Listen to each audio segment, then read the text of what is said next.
239 calon sah bertanding PRU Dewan Negeri Johor ke-15.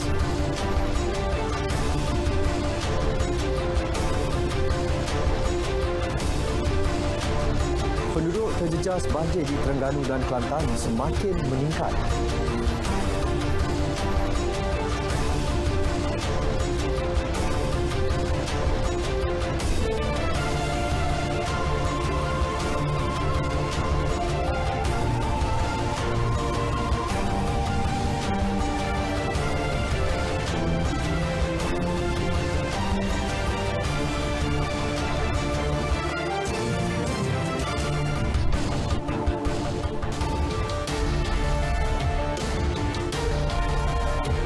Assalamualaikum dan selamat petang. Saya Sahih Samsudin. Berita Wilayah 26 Februari bawakan laporan terkini dari seluruh negara. Seperti biasa, lintas langsung dari Sarawak, Sabah dan Kuala Lumpur bakal mengisi paparan petang ini. Terus setia sejam bersama kami.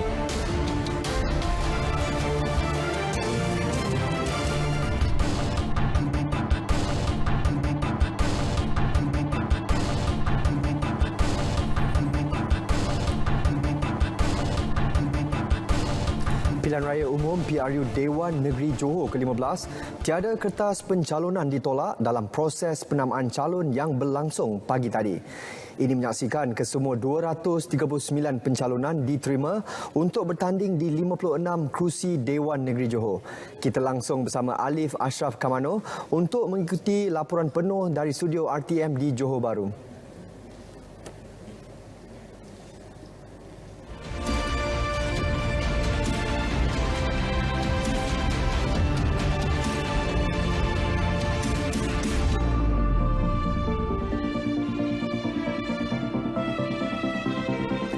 Assalamualaikum dan salam sejahtera. 239 calon disahkan bertanding pada pilihan raya umum PRU Dewan Negeri Johor ke-15. Barisan Nasional BN dan Perikatan Nasional PN meletakkan calon di kesemua kerusi Dewan Negeri. Sementara PH bertanding di 30 kerusi, Pejuang di 42 kerusi, manakala PKR meletakkan calonnya di 20 kerusi. PRU Dewan Negeri Johor ini juga menyaksikan 16 calon bebas bertanding, Muda menurunkan 7 calon, Warisan 6 calon dan PBM 4 calon. Putra dan PSM masing-masing mempertaruhkan 1 calon. Pengerusi Suruhanjaya Pilihan Raya SPR Datuk Abdul Ghani Saleh memaklumkan SPR telah menubuhkan 56 pasukan penguatkuasa kempen pilihan raya PPKPR bagi memantau semua aktiviti calon bertanding ketika berkempen. Kertas penamaan yang layak bertanding bagi PRU Negeri Johor ke-15 dari pihak-pihak seperti berikut. Barisan Nasional BN 56, Perikatan Nasional PN 56, Pakatan Harapan PH 30, Parti Pejuang Tanah Air Pejuang 42, Parti Keadilan Rakyat PKR 20, Bebas 16, Ikatan Demokratik Malaysia Muda 7, Parti Warisan Sabah Warisan 6, Parti Bangsa Malaysia PBM 4, Parti Bumiputera Perkasa Malaysia Putra 1 dan Parti Sosialis Malaysia PSM 1. Bilangan calon yang bertanding mengikut jantina adalah 202 lelaki dan 37 wanita dengan julat umur lingkungan 18 hingga 29 tahun. Seramai 8 calon, selebihnya calon-calon berusia 30 hingga 71 tahun. BN meletakkan calon termudanya berusia 27 tahun di Dewan Negeri Mengkibul. Sementara PN meletakkan calon tertua berusia 71 tahun yang bertanding di Dewan Negeri Bukit Permai.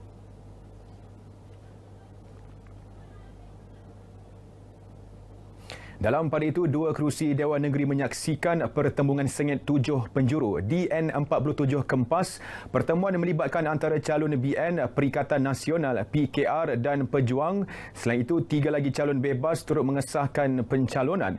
Manakala bagi kerusi Dewan Negeri Tiram, pertandingan 7 penjuru berlaku di antara BN, PN dan Pejuang PKR bebas. Sementara itu, saingan 6 penjuru pula berlaku di 4 kerusi Dewan Negeri yang menyaksikan pertandingan antara calon-calon di Bukit Pasir Maharani, Puteri Wangsa dan Lakin.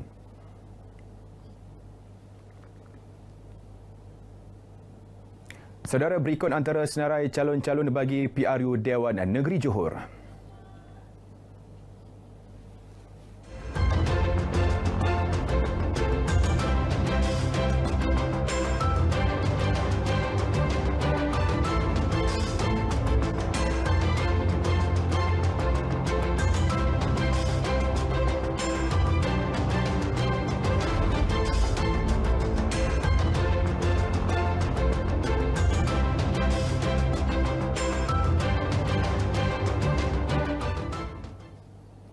Penamaan calon pada pilihan raya umum PRU Dewan Negeri Johor menyaksikan banyak pertembungan 4 penjuru. Di Benut, Pengerusi Barisan Nasional BN Johor, Datuk Asni Mohamad mengesahkan bertanding mempertahankan kerusi Dewan Negeri Benut N53 mewakili Barisan Nasional BN. Beliau yang menyandang kerusi Benut sejak 2008 bakal ditentang 3 lagi calon daripada PN, Senator Datuk Isa Abdul Hamid selain calon Pejuang Iskandar Nur Ibrahim dan PKR Hanif Ed Ghazali Osman. Menurut Datuk Asni, pertembungan 4 penjuru kali ini merupakan bukti demokrasi di dalam politik negeri Johor. Ini adalah merupakan satu keadaan di mana kita dapat melihat proses demokrasi berjalan begitu lancar dan berjalan dalam suasana penuh kemesraan antara calon-calon yang bertanding. Kita melihat ini saingan yang sangat sihat, 4 penjuru. Inilah demokrasi yang saya melihat parti-parti yang ada ini menjadi cabaran. Di kerusi Dewan Negeri N13 Simpang Jeram, calon BN Datuk Lokman Mat Don bakal menentang timbalan Presiden Amanah Datuk Salahuddin Ayub. Ia sekaligus menyaksikan pertembungan 4 penjuru di antara BN, Amanah, Perikatan Nasional PN Ustaz Zarul Saleh dan Parti Pejuang Mahaizal Mahmur. Perkara itu diumumkan Pegawai Pengurus Pilihan Raya N13 Muhammad Nurul Amin Abdul Rahman pada pukul 10.22 pagi. Sementara itu, di N16 Sungai Balang akan menyaksikan pertemuan muka baru antara 4 penjuru iaitu BN, PN, Pejuang dan PKR. Barisan Nasional menamakan Pesara Guru Selamat Takim atau lebih mesra disapa Cikgu Selamat sebagai calon muka baharu. Manakala PN menamakan Datuk Zainuddin Sayuti, PKR Abdullah Sahid dan Pejuang Intan Nadira Syafika Mustafa Kamal Ed Muhammad Najib. Proses penamaan calon selesai pada pukul 11 pagi.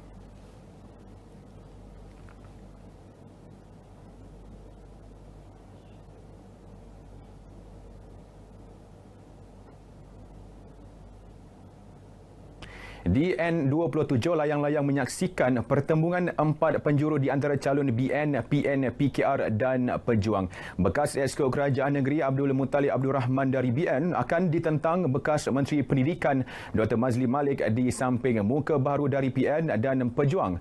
Pegawai Pengurus Pilihan Raya Abdul Hakim Abdul Manap turut memaklumkan tiada borang pencalonan yang ditolak.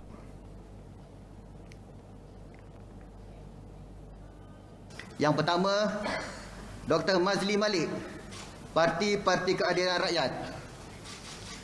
Yang kedua, Alagentiran Krishnan, Parti Perikatan Nasional.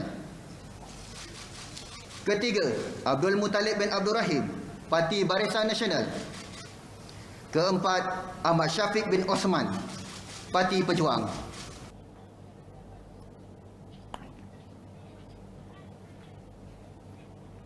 Di kerusi Dewan Negeri Gambir menyaksikan pertandingan 4 penjuru antara BN Syahrizan Jani, PN Muhammad Solihin Badri, PKR Naim Jusri dan Pejuang Suraya Sulaiman. Senarai calon yang bertanding diumumkan pada 10.30 pagi di Dewan Serbaguna Bukit Gambir. Di Gambir, seramai 30,200 pengundi layak mengundi selain 6,000 pengundi baru berusia 18 tahun.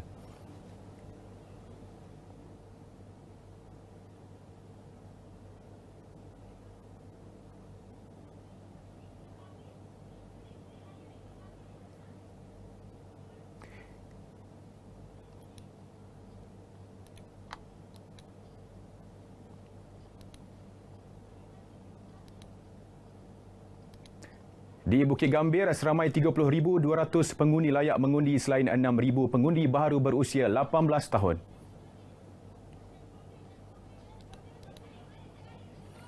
Dengan itu, Assalamualaikum dan salam hormat.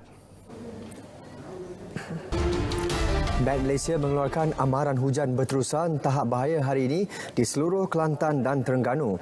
Dan untuk cuaca semasa, langsung bersama Pegawai Met Malaysia Muhammad Napizi Muhammad Napiah.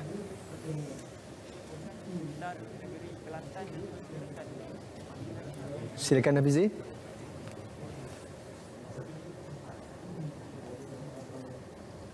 Assalamualaikum dan salam sejahtera.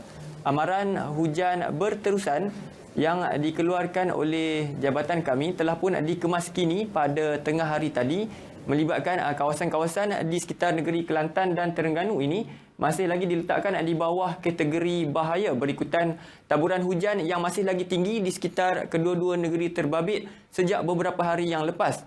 Selain itu, negeri-negeri di sekitar utara Semenanjung ini juga telah pun dinaik taraf kepada kategori buruk berikutan hujan lebat yang berlaku dan ianya dijangka akan berterusan sepanjang hari. Oleh itu, orang ramai di sekitar kawasan-kawasan yang bertanda kuning, jingga dan juga merah ini dinasihatkan supaya sentiasa berwaspada, terutamanya mereka yang berada di kawasan berkedudukan rendah dan juga di kawasan yang kerap banjir. Keadaan ini dapat dilihat dengan lebih jelas lagi melalui tinjauan imej gema radar.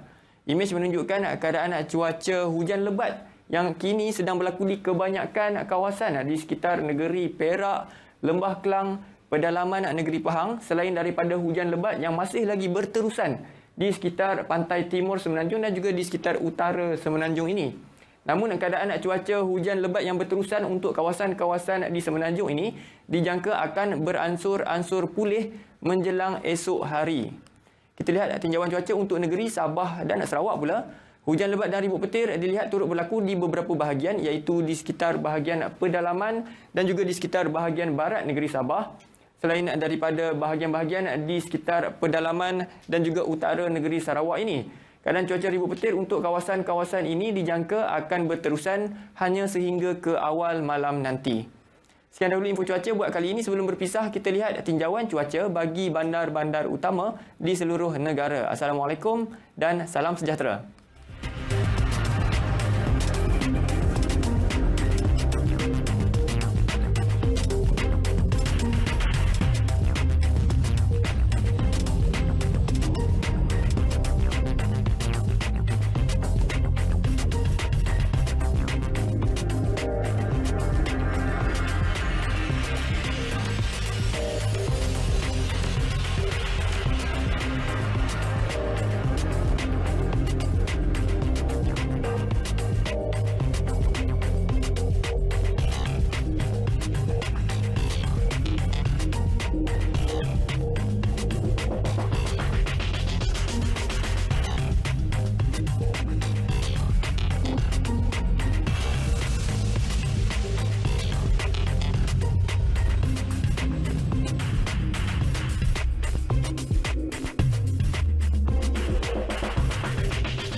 Situasi banjir di Kelantan semakin meningkat apabila 28 pusat pemindahan sementara PPS dibuka membabitkan 4 daerah.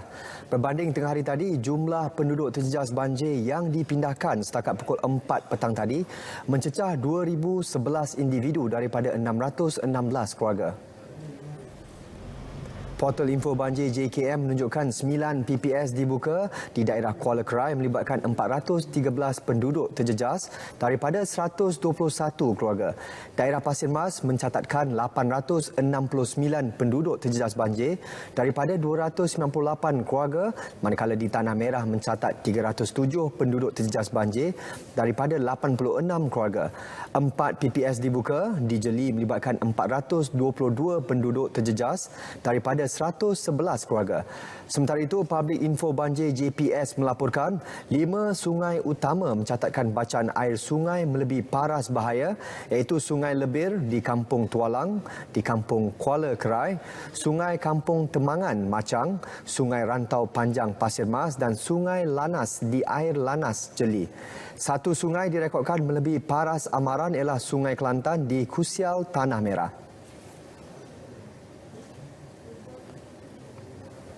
Tinjauan ke beberapa kampung serta pekan rantau panjang mendapati berlaku limpahan air Sungai Golok memasuki beberapa kawasan rendah. Banjir kali ini juga disifatkan penduduk sebagai luar jangka.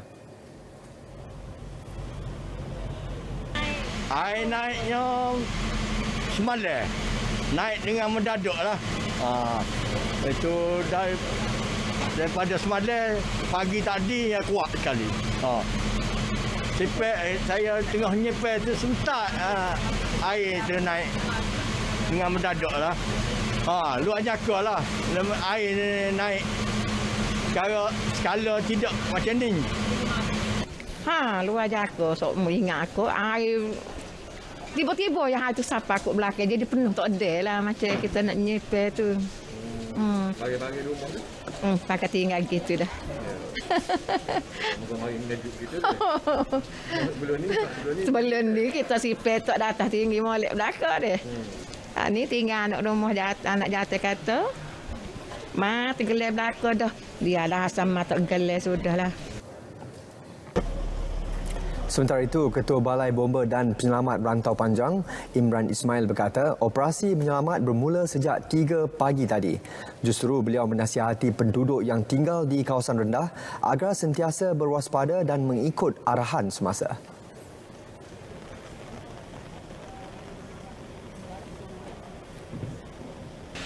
Pada hari ini menerima banyak panggilan misi bantuan menyelamat masa banjir lah. Di salah satunya di Kampung Terusan, di Kampung Bagus, Kampung Kubang Jajulu, Bangor Kulim, dan pada hari ini memang giat jalankan operasi pemindahan lah. Semua bilik gerakan banjir di bawah Pusat Kawalan Operasi Banjir PKOB setiap jajahan di Kelantan telah diaktifkan dan berada dalam keadaan siap siaga bagi menghadapi bencana banjir kali ini. Menteri Besar Datuk Ahmad Yaakob berkata ia turut melibatkan kerjasama daripada agensi yang terlibat seperti pasukan keselamatan, wakil-wakil rakyat termasuk sukarelawan. Menerusi kenyataan yang dikeluarkan beliau, turut menyeru supaya semua rakyat berwaspada dan mematuhi segala arahan keselamatan yang dikeluarkan termasuk arahan berpindah dan meningkatkan kawalan kendiri serta memastikan prosedur operasi standard SOP sentiasa dipatuhi terutama ketika berada di Pusat Pemindahan Sementara PPS. Angka penduduk terjejas banjir di Kelantan terus menunjukkan peningkatan setakat 2 petang tadi, iaitu seramai 1,554 individu berbanding 853 orang pagi tadi yang ditempatkan di 28 PPS dengan melibatkan 4 jajahan iaitu Kuala Krai, Tanah Merah, Jeli dan Pasir Mas.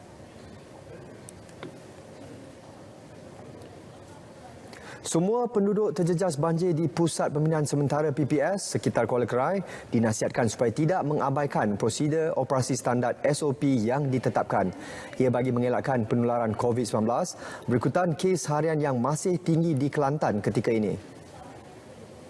Pengerusi Jawatankuasa Kebajikan, Pembangunan Keluarga dan Wanita Negeri, Datuk Mumtaz Muhammad Nawi berkata, penduduk terjejas diminta sentiasa berwaspada dengan menjaga penjarakan fizikal dan memakai pelitup muka sepanjang berada di PPS. Tahap pematuhan SOP juga dilihat sangat baik di PPS dengan penduduk terjejas berada dalam keadaan selesa. Penduduk terjejas juga akur dengan arahan pihak berkuasa supaya berpindah ke PPS demi keselamatan masing-masing.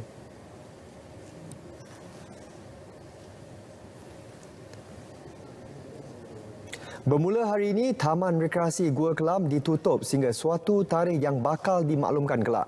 Penutupan itu berikutan paras air dalam gua meningkat mendadak sehingga melimpah akibat hujan lebat berterusan sejak petang semalam.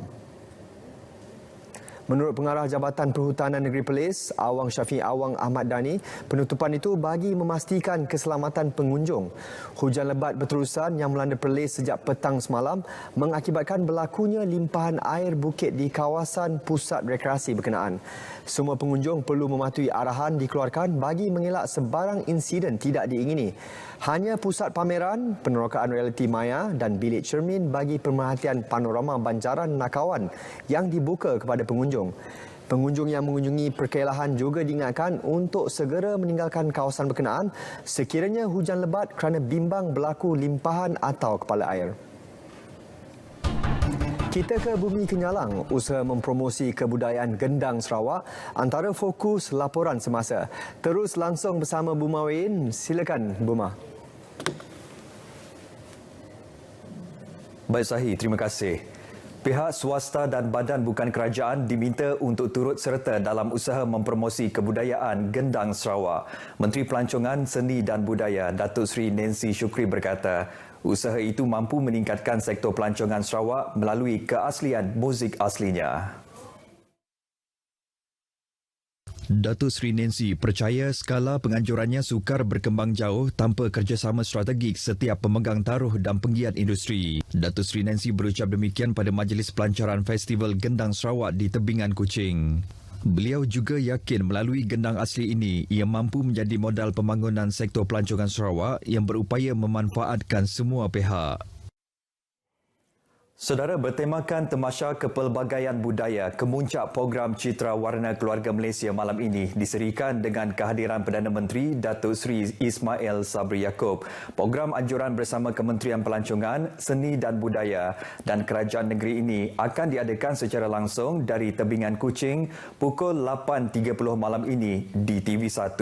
Baik, bagi mengikuti perkembangan semasa di sana, kita bersama Firdaus Arasi Idris. Firdaus, silakan. Terima kasih Buma di studio Kuching. Kita berita langsung dari tebingan Sungai Kuching untuk acara kemuncak iaitu pelancaran untuk Citra Warna 2022 yang akan berlangsungkan malam ini.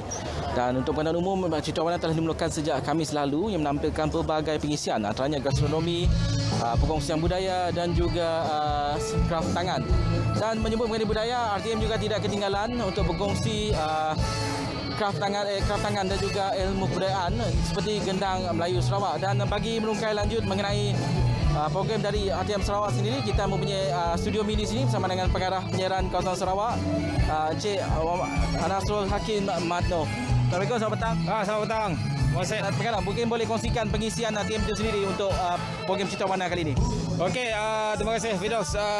Kita sekarang ni pun kalau tengok di pentas belakang tu tengah bising, sibuk Itulah kemeriahan Citra Warna Keluarga Malaysia. So untuk RTM sendiri, RTM selaku penyiar rasmi untuk siaran langsung Citra Warna Keluarga Malaysia dan juga kita buat rakaman langsung Sape. Sape ini akan direkodkan sebagai dalam Malaysia Book of Record.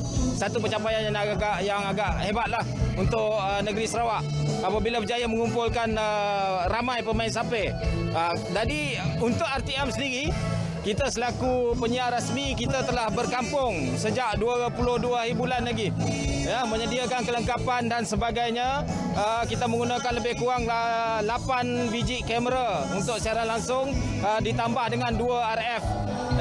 Bermakna 10 kamera yang kita ada kita gunakan untuk siaran langsung pada malam ini. Jadi untuk melihat bagaimana dilaksanakan, nantikan siaran langsung pada malam ini pada pukul 8.30 sehinggalah tamat acara. Dan kita juga telah membawakan radio di lokasi. Kita membawakan konti studio kita di sini. Kalau orang Sarawak kata membawakan radio Sarawak FM di situ.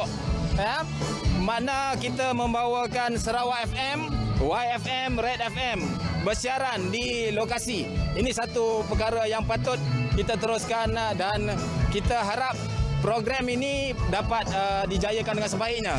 Dalam pada itu juga kita mengharapkan semua orang menjaga SOP yang ditetapkan dengan memakai mask dan sentiasa sanitize kita punya tangan dan sebagainya.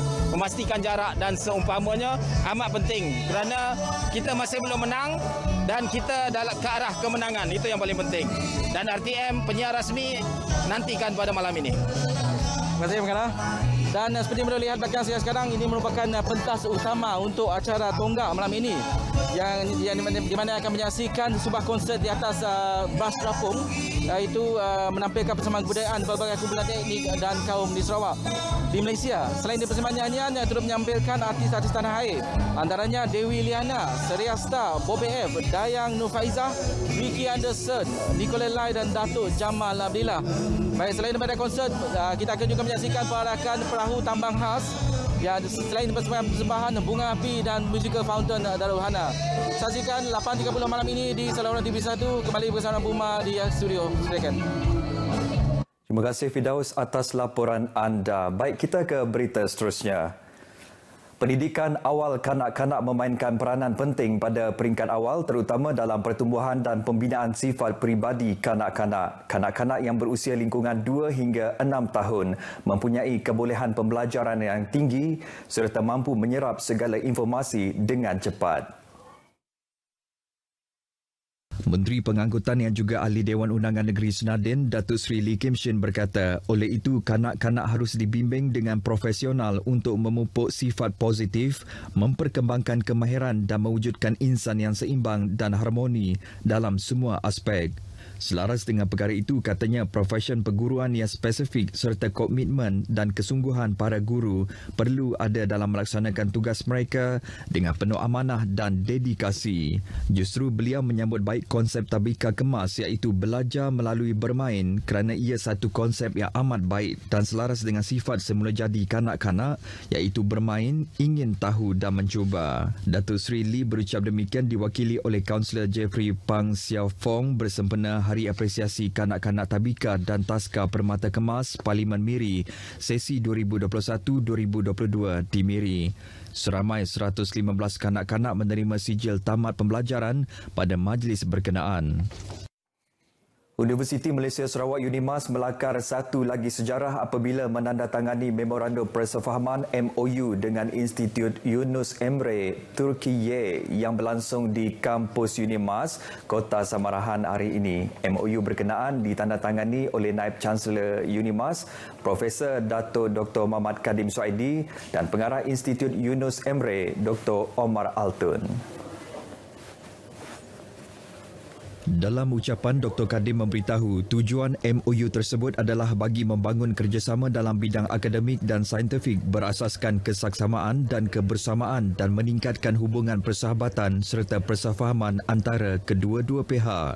Jelasnya kedua-dua pihak merancang untuk bekerjasama secara saintifik menerusi pusat kebudayaan Turkiye terutama dalam bidang warisan kebudayaan, bahasa, selain budaya dan seni.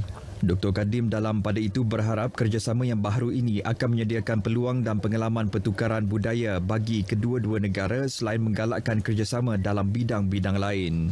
Sementara itu, Duta Republik Turkiye ke Malaysia, Puan Yang Terutama Dr. Mustafa Kavaksi yang menyaksikan MOU itu menyambut baik kerjasama tersebut dan mahu usaha itu dilaksanakan secara bersama dalam mewujudkan bidang ilmu dan perkhidmatan yang lebih baik. Beliau dalam rangka lawatan rasmi ke Sarawak akan berangkat pulang ke ibu kota Isnin ini. Baik saudara, sekian berita dari Sarawak. Sama-sama kita saksikan perasmian Citra Warna Keluarga Malaysia dari Tebingan Kuching malam ini secara langsung di TV1 pukul 8.30 malam ini. Kita bersama Sahi di Angkasa Puri. Silakan Sahi. Silakan Nen. Baik, Sahi.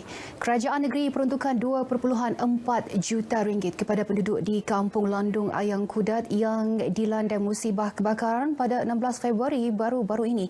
Peruntukan tersebut meliputi 120 buah rumah, manakala setiap rumah akan menerima bahan binaan bernilai RM20,000. Untuk makluman, saya ingin merakamkan rasa prihatin kerajaan kepada semua mangsa yang terlibat dan sukacita saya mengumumkan bahawa kerajaan akan membantu mereka yang menjadi mangsa kebakaran ini. Kerajaan akan membekalkan bahan-bahan binaan rumah berharga RM20,000 bagi satu keluarga ataupun satu rumah.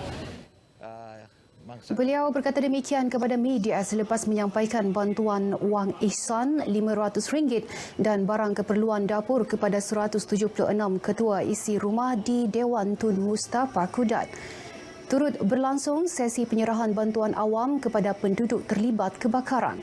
Ketika diminta mengulas hasrat Parti Kesejahteraan Demokratik Masyarakat KDM untuk menyertai GRS, beliau berkata hasrat parti baru itu amat baik demi kestabilan politik dan kesejahteraan rakyat, namun perlu melalui perbincangan semua ketua-ketua parti komponen Gabungan Rakyat Sabah GRS. Ketua Menteri juga turut memaklumkan GRS juga bakal didaftarkan bagi memastikan kerjasama semua komponen parti yang mendukung kerajaan, sementara segala bentuk permohonan untuk menyertai gabungan tersebut hanya boleh dibuat selepas kelulusan pendaftaran GRS. Dalam pada itu, Presiden Parti Solidariti Tanah Airku, STAR, Datuk Seri Panglima Dr. Jeffrey Kitingan menyambut baik hasrat Parti Kesejahteraan Demokratik Masyarakat KDM yang baru ditubuhkan untuk memohon menyertai Gabungan Rakyat Sabah GRS. Dan saya percaya juga ada kebaikannya lah untuk menerima permohonan itu kerana dia juga akan memperkokohkan kerjaan GRS. Jadi saya melihat ini sebagai satu yang boleh memperkuatkan kerajaan kerana kerajaan ingin melihat kesatuan pemimpin-pemimpin dan parti-parti politik. Beliau berkata demikian kepada media ketika diminta mengulas mengenai pengumuman bekas Naib Presiden Parti Warisan, Datuk Peter Anthony, bahawa parti beliau yang baru didaftarkan itu memohon untuk menyertai GRS. Walau bagaimanapun, menurut Datuk Dr. Jeffrey, setakat ini perkara tersebut belum dibincangkan dalam mesyuarat GRS. Parti KDM yang dipimpin Datuk Peter Anthony telah berdaftar di Jabatan Pendaftaran Pertubuhan pada 18 Februari lalu dan akan dilancarkan secara rasmi 13 Mac depan. Sebanyak 513 unit rumah kuartus Angkatan Tentera Kem Lokawi beserta bangunan sokongan dengan peruntukan bernilai 188 juta dijadualkan siap dalam masa 3 tahun. Kerja-kerja merobohkan struktur lama bangunan usang yang dibina sejak tahun 1970-an akan bermula pada 8 Mac 2022. Majlis Penyerahan Surat Setuju Terima SST projek pembinaan rumah kuartus Angkatan Tentera Kem Lokawi telah berlangsung dan dihadiri Timbalan Menteri Kerja Raya Datuk Arthur Joseph Kurong. Menurut Datuk Arthur, pelaksanaan projek tersebut sejajar komitmen kerajaan dalam membela kebajikan anggota, veteran dan ahli keluarga dengan penyediaan kediaman yang lebih selesa. Dalam pada itu, sehingga kini sebanyak 137 SST bernilai RM4.6 bilion telah berjaya dicapai oleh Kementerian Kerja Raya, iaitu melepasi pasaran indeks prestasi utama KPI Aspirasi Keluarga Malaysia, iaitu sebanyak 100 SST. Tahun lalu sahaja, sebanyak 392 SST seluruh negara berjaya dikeluarkan membabitkan peruntukan RM18.6 bilion. Pengeluaran SST adalah sebagai usaha kementerian bagi merancangkan dan memulihkan semula ekonomi negara yang berdepan pasca COVID-19 melalui sektor pembinaan. Nilai pergandaan yang tinggi terhadap kitaran ekonomi dalam sektor pembinaan akan memberi manfaat kepada kestabilan ekonomi negara. Sabah Electricity Sendirian Berhad ACSB mengalami kerugian hampir RM2 juta akibat kegiatan penyambungan haram elektrik disandarkan sepanjang tahun lalu. Pengurus Besar Bahagian Pembahagian ACSB, Insinyur Adi Ahmad berkata, kerugian akibat penyambungan haram elektrik itu dikesan di 33 koloni setinggan di daerah tersebut melibatkan 2,300 premis. Antara punca dikenal pasti kegiatan tersebut dilakukan adalah disebabkan status tanah selain dokumentasi warga negara. Semua ni kan kawasan-kawasan ini yang ada sambungan-sambungan haram. Jadi memang banyak, sangat banyak. Kalau disandarkan saja adalah antara daerah yang mempunyai koloni yang paling banyak dan sambungan-sambungan haram. Kalau di seluruh Sabah saja adalah lebih daripada 200 koloni. Beliau berkata demikian kepada media selepas mengetuai operasi bersepadu membenteras sambungan haram di kampung di Sayang Lupas Meluas, Sandakan. Operasi sama turut dilaksana di Kampung Tabah Baru, Kampung Cenderamata dan Kampung Lupak Meluas Darat, Sandakan. Operasi bersepadu melibatkan 65 anggota SSB, Jabatan Imigresen Malaysia, Polis Diraja Malaysia, Majlis Perbandaran Sandakan dan Suruhanjaya Tenaga. Operasi itu berjaya merampas 432 kilogram wayar yang digunakan untuk penyambungan haram. Sabah berada di landasan yang baik untuk mempromosi secara agresif aktiviti outdoor atau hiking sekaligus membantu memacu sektor eko-pelancongan di negeri ini.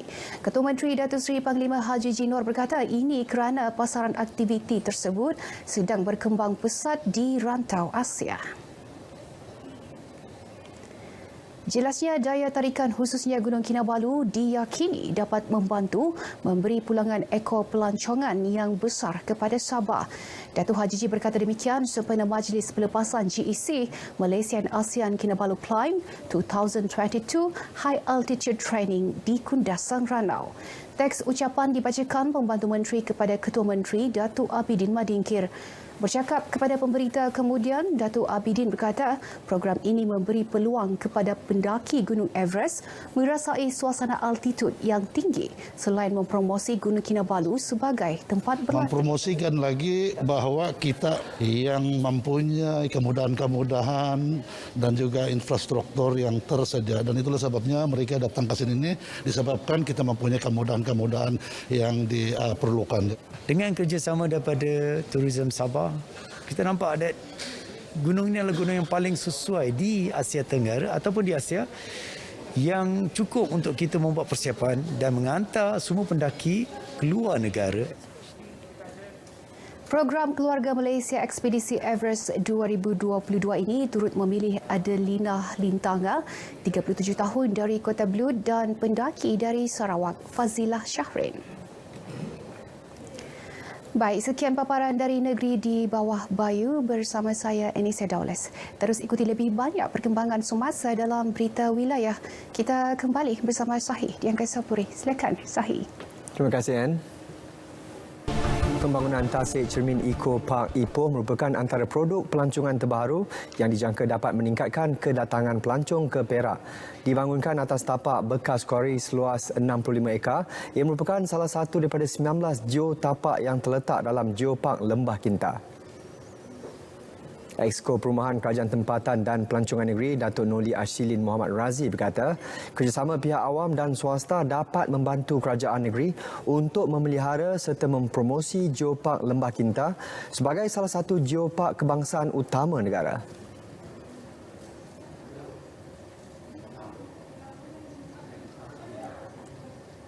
Apa pun yang dirancang mestilah mempunyai orang kata impak kepada alam sekitar yang sangat minimal tetapi membawa pelbagai orang kata kemudahan. Jadi kita want low impact, low carbon sama seperti apa yang disarankan oleh pihak Majlis Bandaraya Ipoh. Jadi ini selari dengan apa yang telah dirancang di dalam pelan strategik Bandaraya Ipoh, dan kita haraplah ianya akan dapat direalisasikan dengan gabungan daripada pihak kerajaan dan pihak swasta serta sokongan daripada penduduk-penduduk tempatan. Beliau berkata demikian selepas menyempurnakan pra-pelancaran Tasik Cermin Eco Park Ipoh. Antara kemudahan yang disediakan termasuk surau, tandas awam, kawasan pejalan kaki, kios makanan dan minuman. Dalam sidang media sama, Datuk Noli Ashilin turut memaklumkan peningkatan kes COVID-19 di seluruh negara dijangka memberi impak kepada industri pelancongan Perak. Ini kerana katanya orang ramai mula bimbang untuk keluar, terutama mereka yang mempunyai anak kecil. Jelasnya ramai dalam kalangan kanak-kanak masih belum menerima suntikan vaksin COVID-19. sewaktu tempoh waktu percutian sekolah pada bulan Disember hari itu. Jadi we are expecting a lull in the number of visitors, but of course we just started, so I haven't gotten any reports yet. Di bawah program Wakaf Pendidikan, Kolej Universiti Islam Perlis KUIPS menerima RM200,000 daripada Pertubuhan Ikram Malaysia. Wakaf Pendidikan merupakan inisiatif KUIPS untuk mengumpul dana bagi penyelidikan serta biasiswa pelajar melalui endowment dengan kerjasama Majlis Agama Islam dan Adat Istiadat Melayu Perlis MAIPS. Penyerahan diterima Rektor KUIPS Dr. Ruzaimi Ramli daripada Yang di-Pertua Ikram Dr. Muhammad Azhar Zailani yang disaksikan Chancellor KUIPS Raja Muda Perlis Tuanku Syed Faizuddin Putra Jamulullail. Dr. Ruzaimi amat menghargai sumbangan Ikram Malaysia dan mengalu-alukan sumbangan daripada pelbagai pihak di bawah Wakaf Pendidikan. Pada majlis sama, Pertubuhan Ikram Malaysia turut menyumbangkan RM100,000 kepada MAIPS untuk Rumah Perlindungan MAIPS. Untuk laporan lintas langsung dari Kuala Lumpur, terus saja bersama Suhil Muhammad Nur. Baik, Sahih. Saudara, program Hidden Market yang berlangsung di Matik Kuala Lumpur hari ini berjaya menarik kehadiran kira-kira 500 pengunjung termasuk pelancong asing. Program sehari itu bukan sahaja dapat mengembalikan suasana pelancongan dengan mengetengahkan budaya dan adat masyarakat Malaysia yang berbilang kaum, malah dapat mengembalikan semula semangat bersosial warga Kuala Lumpur. Program Hidden Market dianjurkan kumpulan loko, sebuah komuniti yang mengetengahkan budaya dan adat di Malaysia. Hidden Market yang berkonsepkan pendidikan dan hiburan menghimpunkan pengusaha makanan tradisi pelbagai kaum seperti nasi lemak, peneram, dimsum, dumpling, pakoda dan fadeh. Juga bengkel kraft seperti bengkel kepala singa, tanglong dan permainan tradisi untuk kanak-kanak. Sasaran kita adalah orang yang tinggal di sekitar Matik Kuala Lumpur, yang sekitar Jalan Ampang, maksudnya yang tinggal di tengah-tengah bandar Kuala Lumpur. Sebab tu kita cuba mengetengahkan pelbagai jenis makanan yang berkaitan dengan tradisi orang Malaysia. Dan kita juga ada beberapa workshop untuk kanak-kanak dan orang dewasa seperti pembuatan kepala singa dan juga lantern making. Kita ada kaligrafi bahasa Cina sebab ini sebenarnya kita buat, dan kenapa kita buat yang berkaitan dengan tradisi orang Cina, sebab kita nak meraihkan ataupun menutup perayaan Tahun Baru Cina yang baru saja berlangsung. Saya nak famekan saya punya wadi. Resipi ini daripada mak mertua. Dia punya family business lah. Sudah 40 tahun lebih. Offer hari ini wadi dal dengan wadi yang ulun tu wadi, nama dia, dengan pakoda. Pakoda saya punya special lah.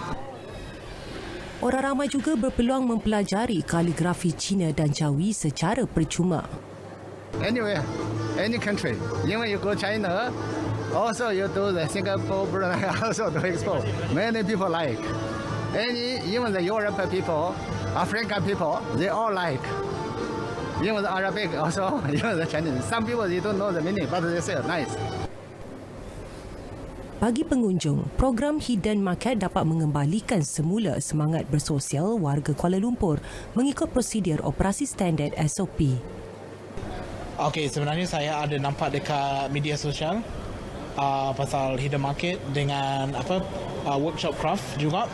So sebab dah lama tak datang event, dah lama tak ada peluang nak keluar dengan family, semua ingat okay, why not kita datang, kita tengok apa yang ada, mungkin ada peluang untuk buat craft sikit. Tapi sebab kita dah hampir 2 tahun tak boleh keluar pergi event, pergi workshop macam ni kan. Next time boleh lagi kot buat macam ni sebab ada sambutan macam ni. Saya tengok pun ramai orang datang kan. So far okay, tersusun okay lah, cantik lah sebab dekat sini pun SOP dia adalah penjara fizikal apa semua.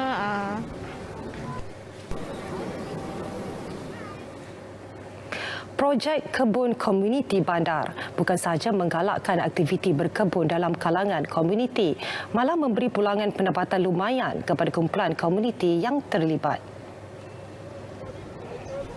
Di Putrajaya misalnya, penduduk setempat berjaya menguruskan 15 kebun dengan dibantu Jabatan Pertanian dan Perbadanan Putrajaya. Masyarakat komuniti setempat mengusulkan tanah-tanah terbiar dan sebagainya, tanah-tanah hijau dan sebagainya untuk dijadikan memenuhi hasrat kerajaan itulah untuk food security negara. Dan alhamdulillah bentuk-bentuk tanaman dan juga teknologi yang digunakan adalah up to date lah. Kami daripada Sungai Besi, Taman Sungai Mindah kami daripada Sungai Besi. Kami startkan pada 2012 untuk kami punya LA21. Jalan-jalan dia okey, ramai orang juga datang sini. Okey, alhamdulillah kata kami pun syukurlah datang ke sini. Pada saya memang perlu sangatlah sebab itu masing-masing dapat mengenalkan produk masing-masing. Sini kita banyak kebun di sini, kebun komuniti.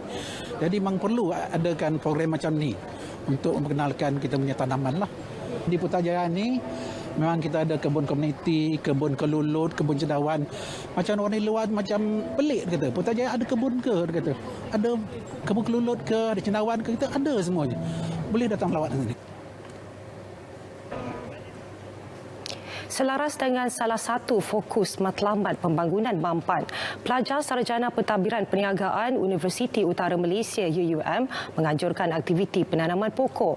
Bertempat di Taman Ekorimba Kuala Lumpur, Hutan Simpan Bukit Nenas, aktiviti itu telah mendapat kerjasama Jabatan Perhutanan Wilayah Persekutuan. 30 pokok ditanam peserta program. Salah satunya adalah pokok merbau. Merbau ni adalah selaras dengan pokok kebangsaan Malaysia. Sekarang kita disiarkan sebagai pokok kebangsaan Malaysia. So selain daripada itu, kita tanam juga pokok durian, petai, perah, salan dan sentul. Kalau ikutkan pokok-pokok ni kategori di bawah kategori nadir hutan. Program seperti ini, kata pengurus Taman Ekorimba Bukit Nenas Anwar Talib, sangat dialu-alukan pihaknya. Program yang dilaksanakan Osman Yub Abdullah Graduate School of Business UUM ini juga sebagai tanggungjawab sosial korporat. Even research kami pun di OYA, pensyarah-pensyarah kami memang towards governance dan reduction of poverty. Cuma ke arah ke depan ni, apa yang kita akan buat is more on the dialogue dengan businesses lah. Businesses yang ada masalah-masalah ni, kita akan cuba bantu dengan kepakaran yang kita ada supaya kita dapat implement. Not more lagi polisi, kita nak implement dah. Baik saudara, laporan itu menutup perkembangan semasa dari Kuala Lumpur. Kembali semula bersama Sahi untuk laporan lain Berita Wilayah. Salam hormat dan jumpa lagi. Terima kasih Zul. Yang dinantikan kini bertandang. Dua pasukan kini bersedia membuka lembaran baru Liga Bola Sepak Malaysia dalam perlawanan sumbangsih Piala Sultan Haji Ahmad Shah. Sabtu, 26 Februari, Johor Darul Ta'zim bertemu Kuala Lumpur City FC 8.30 malam di saluran OK dan saluran sukan RTM. Saksikan juga secara penstriman langsung di RTM Klik.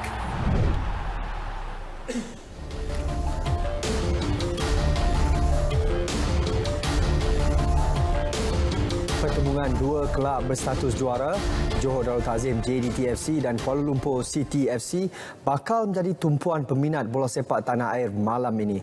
Trofi kejuaraan Piala Sultan Haji Ahmad Shah bakal menjadi rebutan di antara skuad kendalian Benjamin Mora dan Boyan Hodak. Edisi kali ini berbeza kerana ia tidak lagi menjadi perlawanan Liga dan tiada lagi mata ditawarkan. Walaupun ada yang beranggapan aksi ini tidak lagi begitu gah, namun trofi ini merupakan isyarat sebagai cabaran kepada pasukan lain dalam Liga Super. JDT yang merupakan juara 6 kali sejak penubuhan kelab itu pastinya ingin membalas dendam selepas dikecewakan KLCT FC di final Piala Malaysia baru-baru ini. Reputasi JDT di laman sendiri memang tidak dapat dinafikan dan ia pasti akan memberi kesukaran buat KLCT di Stadium Sultan Ibrahim. Bagi Hodak, beliau sudah pasti memerlukan strategi baru yang lebih mantap memandangkan tuan rumah yang juga juara Liga Super 8 kali berturut-turut kini dibarisi beberapa pemain import baru. Mampukah The City Boys terus mencipta keajaiban menamatkan penantian 22 tahun memenangi kejuaraan Sumbangsih atau trofi itu akan kekal di bumi Johor? Jangan lupa saksikan pertemuan menarik ini secara langsung di saluran Sukan RTM dan saluran OK mulai pukul 8.30 malam ini. Menjulang sekurang-kurangnya 1 piala selain menduduki tempat ketiga Liga Super musim ini merupakan antara sasaran skuad bola sepak Melaka United MUFC musim ini. Menurut Ketua Pegawai Eksekutifnya Datuk Justin Lim Hoa Tat, beliau yakin sasaran itu mampu dicapai di bawah kendalian jurulatih Risto Vidakovic. Jelasnya kemampuan jurulatih serta pengalaman para pemain mampu mencipta sejarah baru buat pasukan itu.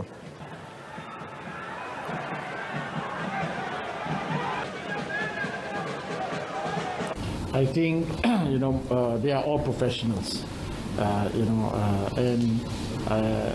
I believe time is, of course, we are short of time, but I believe they are all professional players and they are able to cope and catch up with whatever lost time they have. So that's not really an issue. Yeah.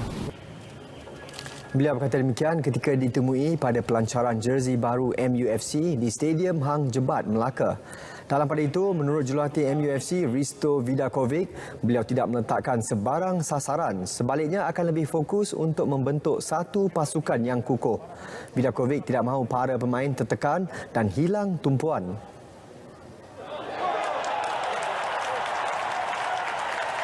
I don't like to talk about the future. I like to work day by day and see how the team is growing, and the next game is what important. If we think about something to reach, I think we are going to have more pressure over us, and I think it's better to focus on every game individually and go day by day and try to be better every day. So.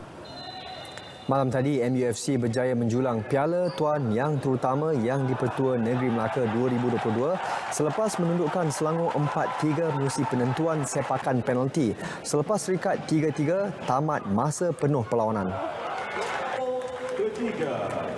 Presiden Persekutuan Wushu Malaysia WFM, Datuk Chong Kim Fat menyambut baik langkah kerajaan meluluskan peruntukan tambahan sebanyak RM240 juta untuk 4 tahun bagi program Podium. Beliau berharap dana yang diberikan digunakan sebaik mungkin oleh persatuan dalam merangka latihan sebagai persiapan menjelang 3 kejohanan besar tahun ini.